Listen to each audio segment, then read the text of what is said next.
जब लुट गए कान्हा, एक पंडित जी थे। वे रोज घर घर जाकर भागवत गीता का पाठ करते थे। एक दिन उन्हें एक चोर ने पकड़ लिया और कहा, तेरे पास जो कुछ भी है मुझे दे दो। तब पंडित जी बोले कि बेटा, मेरे पास कुछ भी नहीं है। तुम एक काम करना, मैं यही पड़ोस के घर में जाकर भागवत गीता का पाठ करता हूँ। वो यजमान बहुत दानी लोग हैं। जब मैं कथा सुना रहा होऊंगा, तुम उनके घर में जाकर चोरी कर लेना। चोर मान गया। अगले दिन जब पंडित जी कथा सुना रहे थे, तब वो चोर भी वहाँ आ गया। तब पंडित जी बोले कि यहाँ से मीलों दूर एक गांव है वृंदावन। वहाँ पर एक लड़का आता है जिसका नाम कान्हा है।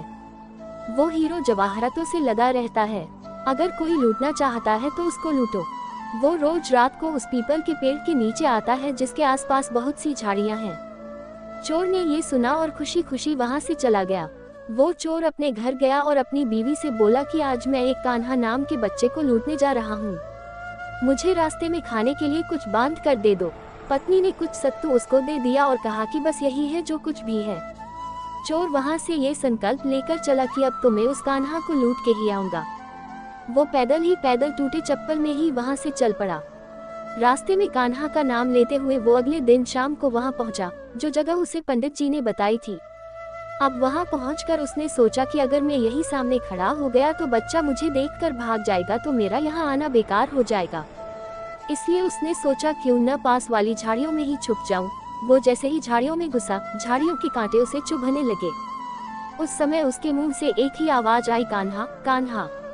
उसका शरीर लहूलुहान हो गया, पर मुंह से सिर्फ यही निकला, कान्हा आ जाओ, कान्हा आ जाओ। अपने भक्त की ऐसी दशा देख के कान्हा जी चल पड़े। तभी रुक्मणी जी बोली कि प्रभु कहाँ जा रहे हो, वो आपको लूट लेगा। प्रभु बोले कि कोई बात नहीं, अपने ऐसे भक्तों के लिए तो मैं लुट जाना तो क्या, मैं जाना भी पसंद करूंगा। ठाकुर जी बच्चे का रूप बना के आधी रात को वहां आए। वो जैसे ही पेड़ के पास पहुंचे, चोर एकदम से बाहर आ गया और उन्हें पकड़कर बोला, ओ कान्हा, तूने मुझे बहुत दुखी किया है। अब ये चाकू देख रहा है ना, अब चुपचाप अपने सारे गहने मुझे दे दे। कान्हा जी ने हंसते हुए उसे सब कुछ दे दिया। चोर हंसी खुशी अगले दिन अपने गांव में वापस पहुंचा। सबसे पहले उसी जगह गया जहां पर पंडित जी कथा सुना रहे थे। जितने भी गहने वो चोरी करके लाया था, उनका आधा उसने पंडित जी के चरणों में रख दिया। जब पंडित जी ने पूछा कि ये क्या है, तब उसने कहा, आपने ही मुझे उस कान्हा का पता दिया था, मैं उसको लूट के आया हूँ और ये आपका हिस्सा है। पंडित जी ने सुना तो यकीन ही नहीं हुआ। वे बोले कि मैं इतने सालों से पंडिताई कर रहा हूँ, वो मुझे आज तक नहीं मिला। तुझ जैसे पापी को कान्हा कहाँ से मिल सकता है।